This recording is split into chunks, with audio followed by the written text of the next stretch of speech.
भारत जैसे विशाल देश में कई ऐसे गुमनाम हीरो हैं जिनकी कहानियां अब तक हम तक नहीं पहुंची है, लेकिन वास्तव में वो हमारे देश की आन बान और शान की खातिर अपनी जान की कुर्बानी देने में कभी नहीं हिचके। वहीं कुछ ऐसे भी हैं जिनके जिंदा होने के बावजूद वो आज भी कहीं गुमनामी की धूल तले दबे हैं। लेकिन हमें सिनेमा एक नया माध्यम मिला है जिसके जरिए कुछ कहानियां हमारे सामने कभी कभार आ ही जाती है। ऐसे ही हजारों कहानियों में से एक कहानी पर फिल्म बनी है Bhuj the pride of India, जिसमें गुजरात बॉर्डर पर तैनात भारतीय जवानों और गुजरात धरती पर पैदा हुई 300 से भी अधिक साहसी और वीर महिलाओं की कहानी बताई गई है। आज के इस वीडियो में हम बताएंगे Bhuj the pride of India film की असल कहानी, जिसे सुनकर आपका सीना गर्व से चौड़ा हो जाएगा। दोस्तों, वीडियो शुरू करने से पहले आप सभी से रिक्वेस्ट है कि चैनल को जरूर सब्सक्राइब कीजिए और ये बेल आइकन दबाना ना भूले ताकि नए आने वाले वीडियोज आपको सबसे पहले मिले। दोस्तों, भारत एकमात्र ऐसा देश है जिसने अपने इतिहास के पिछले 10,000 सालों में कभी किसी दूसरे देश पर आक्रमण नहीं किया। लेकिन फिर 1947 में आजादी के वक्त भारत के नीति निर्माताओं से एक गलती हो गई। कुछ नेताओं ने देश के लोगों को भड़काकर एक अलग देश की मांग की और कुछ भोले राजनेताओं ने ना जाने किस पागलपन में या फिर कहो कि नादानी में देश के 3 टुकड़े कर दिए, पाकिस्तान, भारत और ईस्ट पाकिस्तान। और इसी गलती की सजा भारत आज तक भुगत रहा है। पाकिस्तान बार बार भारत पर कायराना हमला करता है और वापस अपने बिल में जाकर छिप जाता है। ऐसी ही एक गलती उसने 1971 में करने की कोशिश की थी। 1971 में भारत पाकिस्तान युद्ध छिड़ गया, जिसमें भारत जीता और पाकिस्तान से ईस्ट पाकिस्तान को आजाद कराकर आज का बांग्लादेश बनाया गया। इसी युद्ध में गुजरात बॉर्डर पर भुज नाम के स्थान की कहानी है Bhuj the pride of India. Film में अजय देवगन ने स्क्वाड्रन लीडर विजय कुमार कार्णिक का रोल अदा किया है। स्क्वाड्रन लीडर कार्णिक ने सन 1971 की जंग में जो किया उसे सुनकर आपके रोंगटे खड़े हो जाएंगे। इंडियन एयरफोर्स के बेस पर पड़ोसी मुल्क पाकिस्तान लगातार 14 दिनों तक बम बरसा रहा था। उस ऑपरेशन को पाकिस्तान ने ऑपरेशन चंगेज खान नाम दिया था। 3 दिसंबर 1971 को पाकिस्तान एयरफोर्स की तरफ से ऑपरेशन चंगेज खान लॉन्च किया गया था।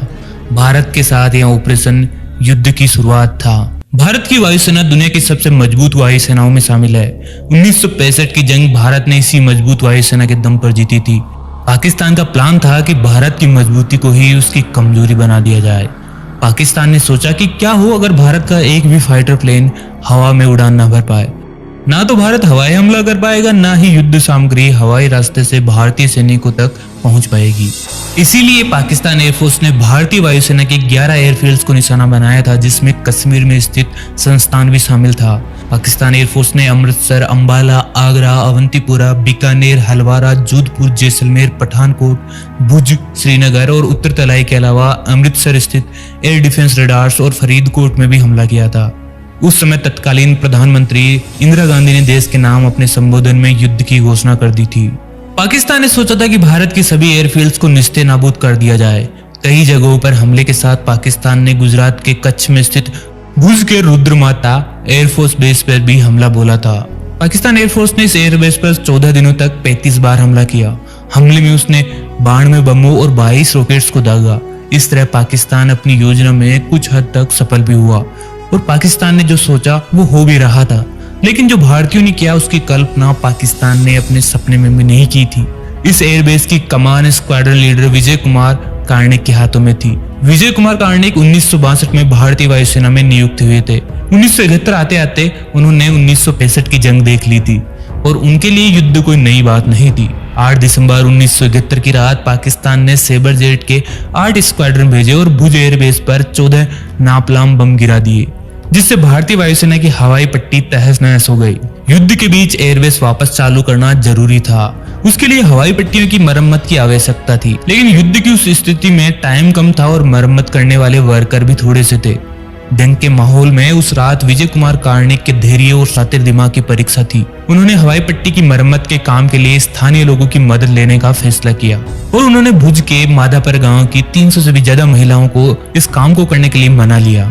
आप ही सोचिए, ऊपर से बम के गोले दागे जा रहे हैं और नीचे कोई सैनिक नहीं बल्कि गांव की सामान्य महिलाएं काम कर रही है। इन 300 महिलाओं को 72 घंटे के अंदर एयरबेस को ठीक करने का जिम्मा सौंपा गया। स्क्वाड्रन लीडर कार्णिक ने अपने 2 ऑफिसर और 50 वायु सैनिक और डिफेंस सिक्योरिटी के 60 जवानों के साथ मिलकर पाकिस्तान की तरफ से बमबारी के बीच सिर्फ 72 घंटे के अंदर इस एयरबेस को फिर से ऑपरेशनल रखने का मिशन पूरा किया।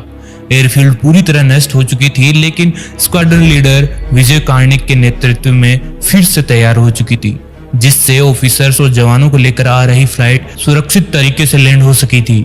एयरफील्ड ऑपरेशनल होने के तुरंत बाद भारत ने जवाबी कार्रवाई शुरू की। 16 दिसंबर आते आते पाकिस्तान के हाथ पांव फूल गए और उसने हथियार डाल दिए। वहीं बाद में सरकार की तरफ से एयरबेस की मरम्मत करने वाली हर एक महिला को पुरस्कार स्वरूप 50,000 रुपए नगद देकर सम्मानित किया। वहीं इस फिल्म में एक और महत्वपूर्ण शख्सियत है रणछोड़ दास रबारी, जिसका रोल प्ले किया है संजय दत्त ने। इस शख्स से पहचान कराने के लिए आपको 2008 में आना होगा। आप फील्ड मार्शल मानेकशॉ को तो जानते ही होंगे।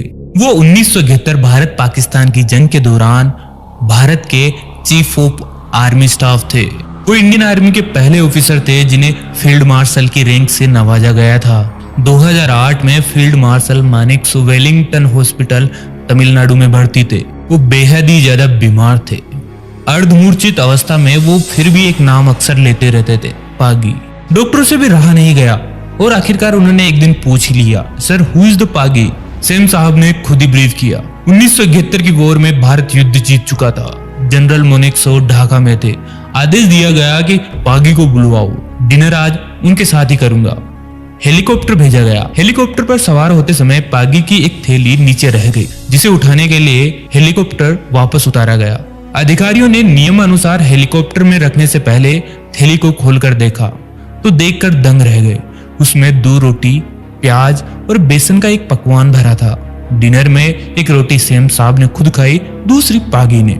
अब आते हैं 2015 में। उत्तर गुजरात के सुईगांव इंटरनेशनल बॉर्डर की एक बॉर्डर पोस्ट को रणछोड़ दास पोस्ट नाम दिया गया।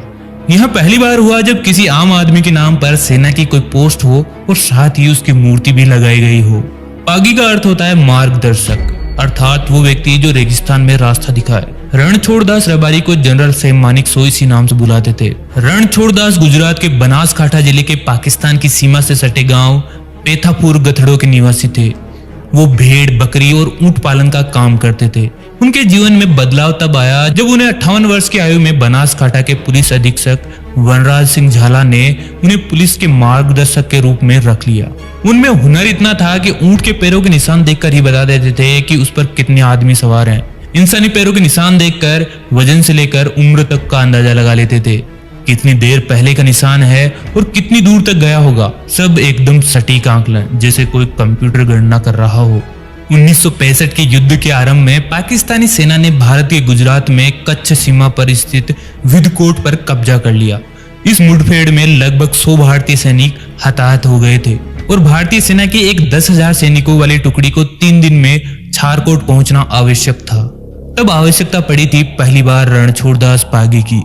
रेगिस्तानी रास्तों पर अपनी पकड़ की बदौलत उन्होंने सेना को तय समय से 12 घंटे पहले मंजिल तक पहुंचा दिया था। सेना के मार्गदर्शन के लिए उन्हें सेम साहब ने खुद चुना था और सेना में एक विशेष पद सृजित किया गया, पागी, अर्थात पग अथवा पैरों का जानकार। भारतीय सीमा में छिपे 1200 पाकिस्तानी सैनिकों की लोकेशन और उनकी अनुमानित संख्या केवल उनके पद चिन्हों से पता कर भारतीय सेना को बता दी थी और इतना ही काफी था भारतीय सेना के लिए वो मोर्चा जीतने के लिए। 1971 की जंग में सेना के मार्गदर्शन के साथ साथ अग्रिम मोर्चे तक गोला बारूद पहुंचाना भी पागी के काम का हिस्सा था।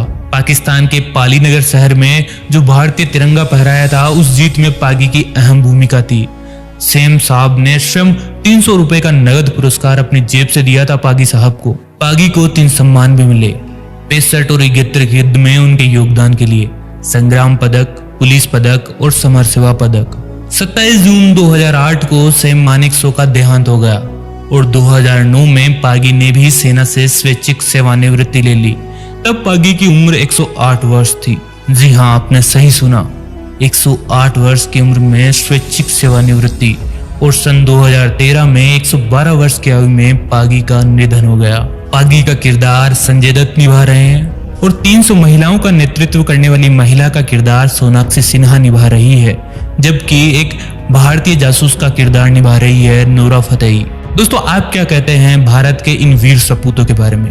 दोस्तों, अगर आपको देश के लिए जान देने का मौका मिले तो आप क्या करेंगे? कमेंट करके हमें जरूर बताइए। वीडियो कैसा लगा अगर अच्छा लगा हो तो लाइक और शेयर करना ना भूले, चैनल को जरूर सब्सक्राइब कीजिए। दोस्तों जल्द ही मिलेंगे नई वीडियो के साथ, तब तक के लिए नमस्कार, जय हिंद।